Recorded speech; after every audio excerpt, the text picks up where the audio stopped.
tous et bienvenue sur les harmoniques de l'amour. Je suis ravie de vous retrouver pour la 104e partie de toute ma collection. J'emballe ou pas? Alors, on commence avec l'oracle de vos amours, qui est un jeu de Colette Sylvestre, de chez France Jeux Productions. Voilà, illustré par Marie-France Sala. Donc, on a le petit livret en noir et blanc. Voilà, c'est un jeu sur, fatalement, les relations surtout amoureuses. Voici le dos, les tranches neutres. Il y a peu de cartes, donc c'est un oracle que j'utilise, par exemple, en combo avec un tarot ou avec d'autres oracles. Parce que parfois, au niveau des relations sentimentales, ça peut m'arriver, quand je veux vraiment avoir quelque chose de fourni, j'utilise un tarot et 2 oracles. Et en fait, donc je triple les cartes de chaque position. Donc pour chaque position, j'ai une carte de tarot et 2 cartes d'oracle, par exemple. Ce qui me donne vraiment une bonne... voilà, une bonne idée de la situation. Alors, c'est un jeu que j'aime beaucoup parce que j'aime beaucoup les dessins, les illustrations. Mais c'est vrai que je m'en sers peu. Pour le moment, je ne fais pas beaucoup de sentimental. Après, il suffit que quelqu'un me contacte. Souvent, le sujet est sentimental, mais j'ai ce qu'il faut. Je n'ai pas nécessairement besoin de celui-là. Après, moi, ça me permet de changer. Donc, j'aime bien. Mais voilà, il va aller en carton, celui-là. Mais il est chouette à utiliser. Mais je vous dis, comme il a peu de cartes, parce qu'on a 28 cartes, vous voyez, 28 cartes. Moi, je l'utilise pas seul. Je trouve que seul, il est trop réduit.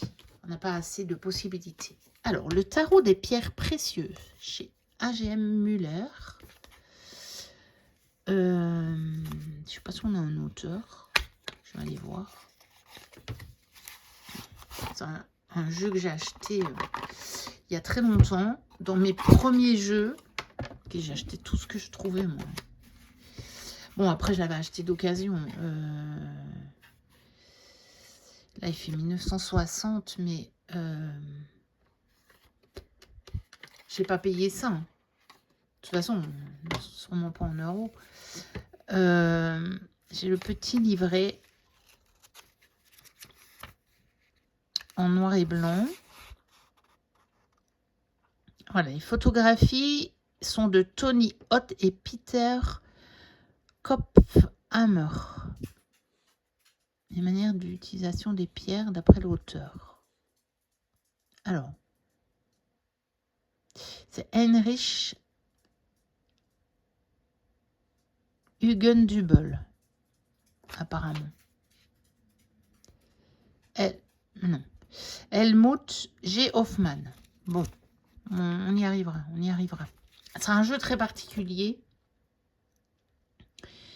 Donc, sur les pierres précieuses et associé à une carte de tarot. Alors, j'ai mon temps de vous dire que j'ai acheté ça.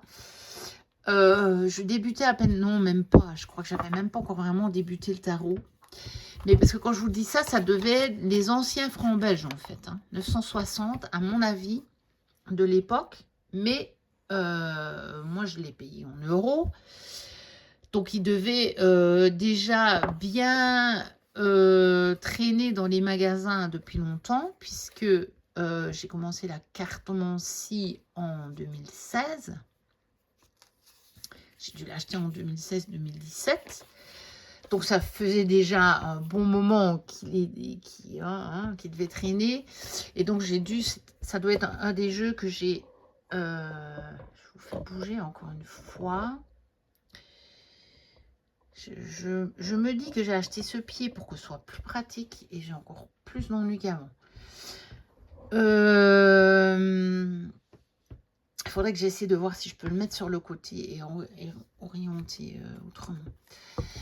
Et qu'est-ce que j'étais en train de dire du coup? Oui, bah ça m'a pas aidé dans la compréhension du tarot. J'ai montant de vous dire que quand je voyais ça, 4 de bâton chrysoprase, ça ne m'aidait pas du tout. En fait, ça ne m'aide toujours pas. Mais bon, je vais pas m'en défaire, c'est un jeu qui est plus édité. Les photos sont jolies.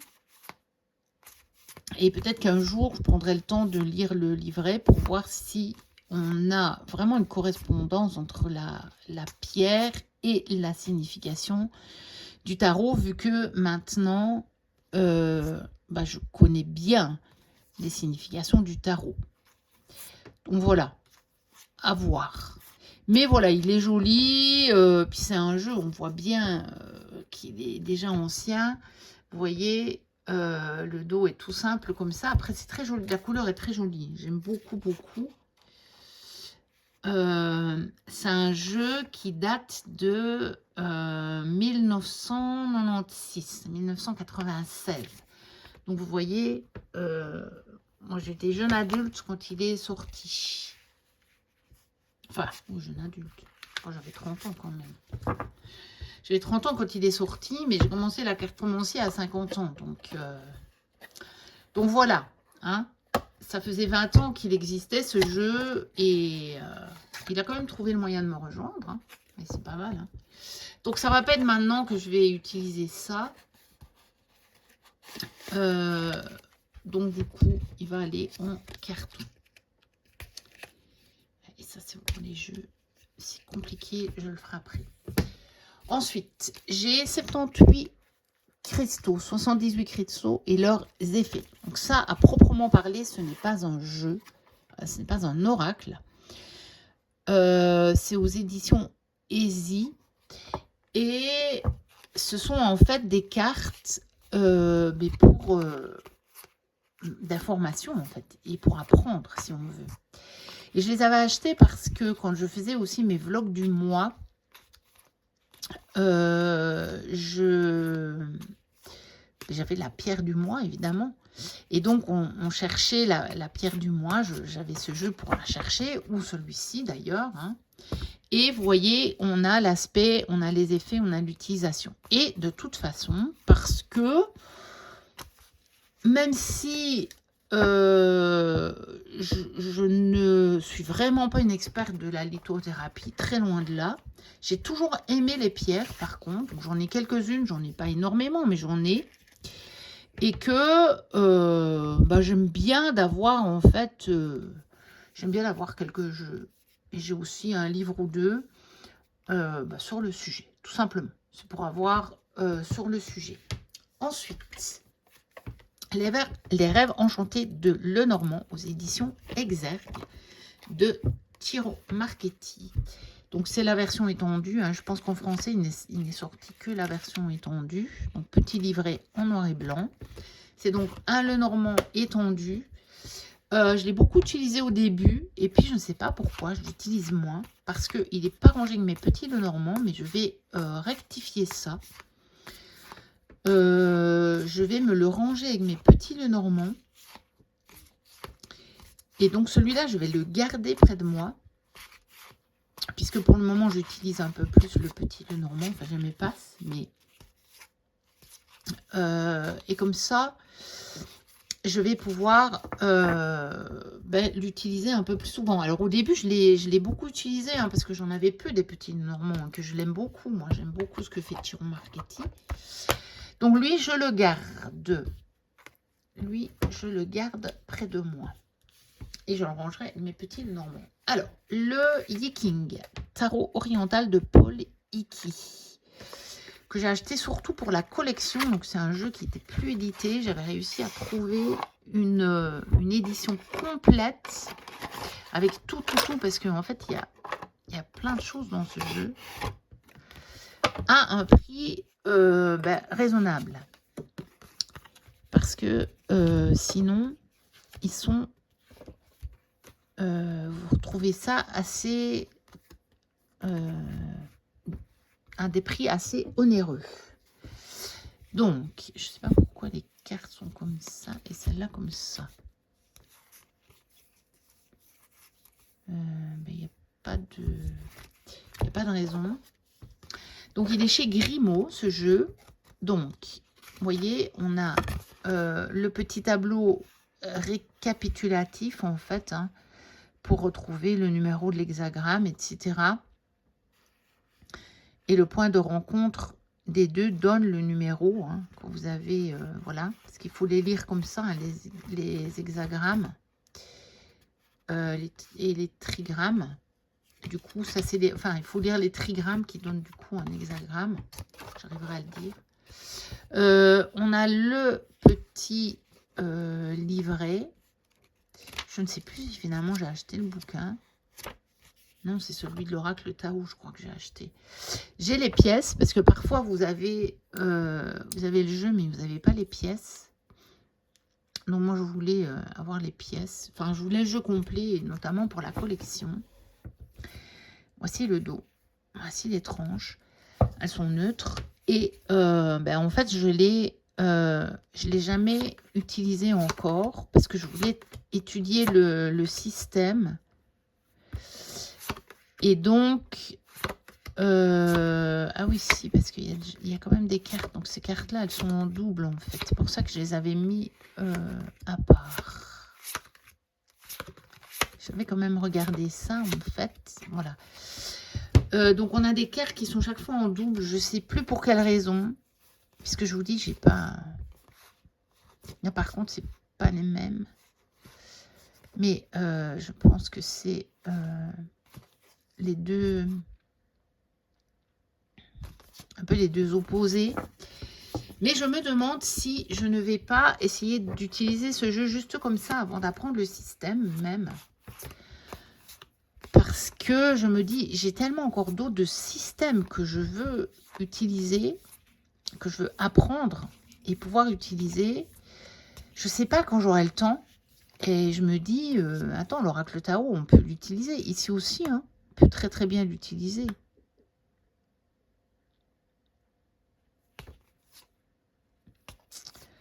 Je ne sais pas. Bon, c'est pas son moment maintenant. Déjà que pour le moment, je suis dans le petit Lenormand. J'ai débuté aussi un peu plus le Marseille. Alors, je râle parce que j'ai emballé tous mes Marseille. Je râle sur moi-même. Parce que du coup, il me reste presque pas de Marseille. Que je ne veux pas non plus en acheter des masses. Mais il y en avait quand même quelques-uns qui pourraient m'attirer dans les Marseille, mais que je ne voulais pas acheter vu que je ne le pratiquais pas. Mais je vais un peu voir parce que finalement, ce que je viens d'essayer, c'est vraiment bien au niveau du Marseille. Alors je me dis, si je me découvre cette utilisation utile du Marseille, je vais peut-être... même m'acheter les quelques Marseille que j'avais repérés et qui étaient qui me plaisaient. Ensuite, réalisez vos désirs de Esther et Jerry X. L'enseignement d'Abraham. Alors j'ai acheté ce jeu parce que à l'époque, avant même de commencer la cartomancie, j'ai lu quelques bouquins de Esther et Jerry X.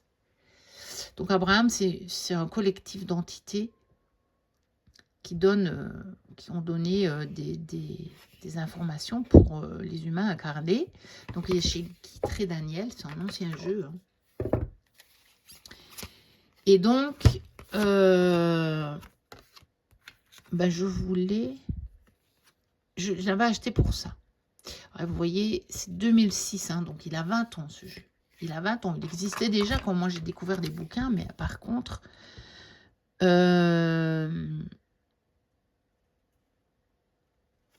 qu'est-ce que je voulais dire? Par contre, oui, moi je faisais pas de la cartomancie. Je me perds. Oui, c'est parce que je repensais à ça, c'était intéressant ça. Il n'est pas possible de rester bloqué ou de faire du surplace parce que l'énergie et par conséquent la vie est en mouvement perpétuel. Les choses changent toujours. La raison pour laquelle il peut vous sembler que vous êtes bloqué est parce que, tandis que vous continuez à avoir les mêmes pensées, les choses, elles changent, mais elles ne cessent de transformer de se transformer en la même chose. Et je mettrai une nuance,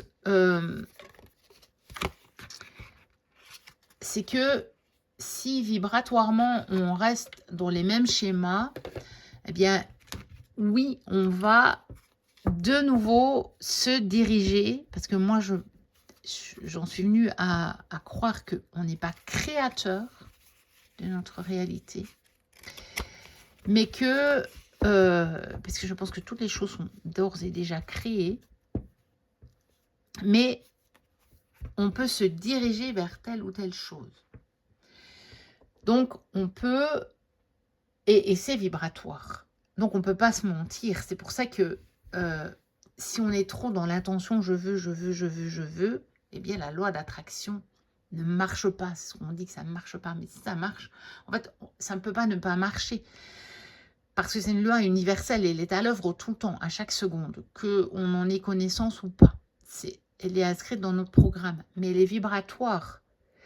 Donc, ce n'est pas vos pensées uniquement qui jouent sur ça, c'est votre vibration entière.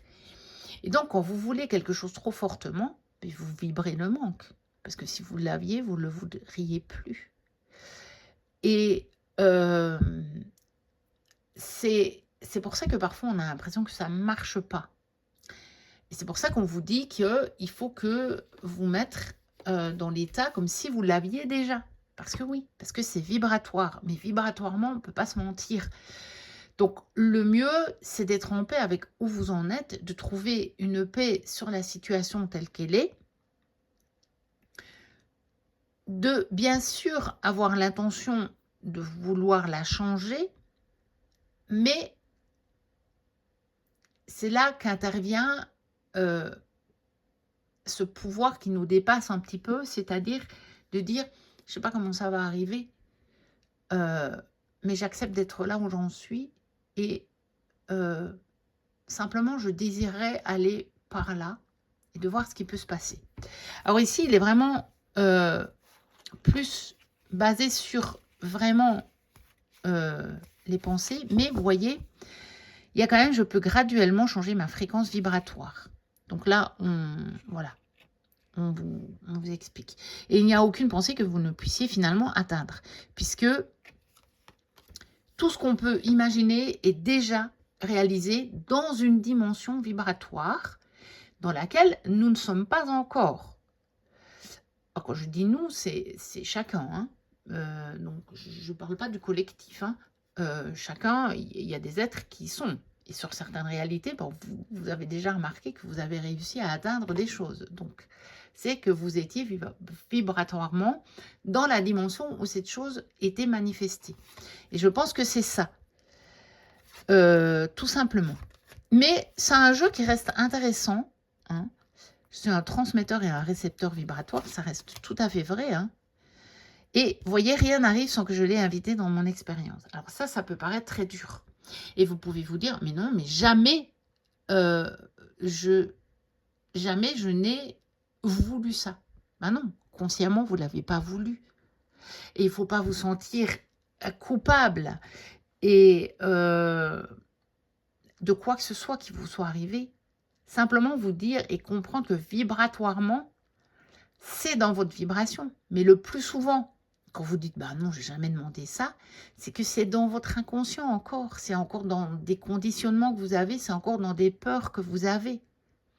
Mais simplement de le voir, essayez de vous dire, bah tiens, qu'est-ce qui reste en moi qui peut bien faire en sorte que je vois ça. Et ça vous aidera à sortir de votre inconscient les choses qui restent encore cachées. Vous voyez, bon, je fais des grosses digressions. Hein.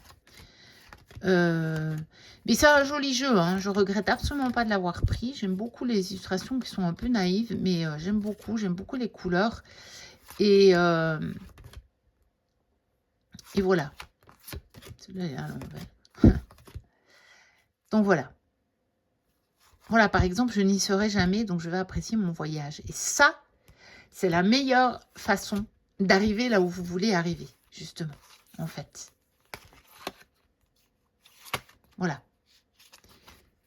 tout, et ça aussi, le bien-être absolu à la base de mon univers. Si vous arrivez à rester dans le bien-être, dans la détente, c'est pour ça qu'au départ, moi je vous dis d'essayer de trouver la paix avec ce qui est en cet instant, parce que c'est le meilleur moyen après pour arriver à manifester ce que vous voulez vraiment. Je ne suis pas une experte, hein, et je ne vous dis pas que j'arrive à réaliser tout ce que je veux, loin de là. Mais j'apprends une façon de voir les choses qui me paraît encore plus large que tout ce qu'on entend sur la loi d'attraction, et plus juste surtout. Et donc peut-être qu'un jour je pourrais vous partager ça. Je ne sais pas. Il faut encore que j'expérimente beaucoup plus moi-même. J'en suis qu'au tout début. Mais cette façon de voir les choses est plus large et pour moi est encore moins limitative que la loi d'attraction. Et me paraît être plus juste d'une certaine vérité universelle. Allez, un dernier. Le tarot des fleurs, qui n'est pas un tarot, qui est un oracle. Donc, il est chez France Cartes.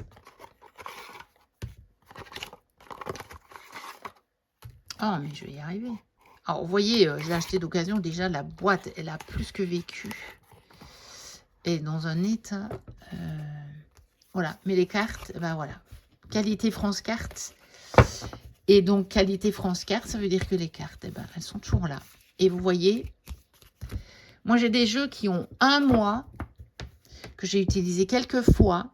Il y a déjà des éclats sur les cartes. Eh bien, regardez, ce jeu de France Cartes. Eh bien, il n'y a pas un seul éclat sur les cartes. Voilà. Alors après, bah oui, il a vécu. Les tranches ne sont plus aussi blanches. Hein. Donc, on a le dos comme ceci. Bah voilà, les tranches sont neutres. Elles ne sont plus aussi blanches. On est d'accord. Mais les cartes en elles-mêmes, elles n'ont rien. C'est un super beau jeu sur les plantes. Il est très très beau. Mais comme vous voyez, c'est un oracle. Vous avez la plante, le dessin et vous avez un mot-clé. Voilà. Tout simplement. Et vous avez le petit livret qui peut vous donner quelques petites indications supplémentaires. Voilà. Si vous voulez développer un petit peu. On a 2 méthodes de tirage. Donc, qui a été écrit par Valériane de Surelle. Je suppose que c'est également elle qui a fait la structure du jeu. Mais vous savez, on n'avait pas... Je vois pas, encore une fois, d'illustrateur. Hein. On voit bien que c'est Grimaud. Hein, là, pas de souci. C'était plus les éditeurs hein, à l'époque. Je ne sais même pas si je trouve une date de ce jeu. Non, j'ai pas de date. Il n'y a pas de date. Il y a 0 date. Il y a juste France Cartes. Je peux même pas vous dire de quand il date. Si, 1989. Voilà. Donc là, pour le coup, j'étais au Corrado. Donc, voilà. Quand il est sorti, ce jeu. Mais il est très joli. Je l'aime beaucoup, mais je m'en sers pas pour le moment. Donc, il va aller en carton. Donc, voilà pour cette 104e partie de toute ma collection. J'en bats le pas. N'hésitez pas à liker, à commenter, à vous abonner si ce n'est pas encore le cas. Moi, je vous dis à très bientôt pour une prochaine vidéo. Et d'ici là, portez-vous bien. Bye bye.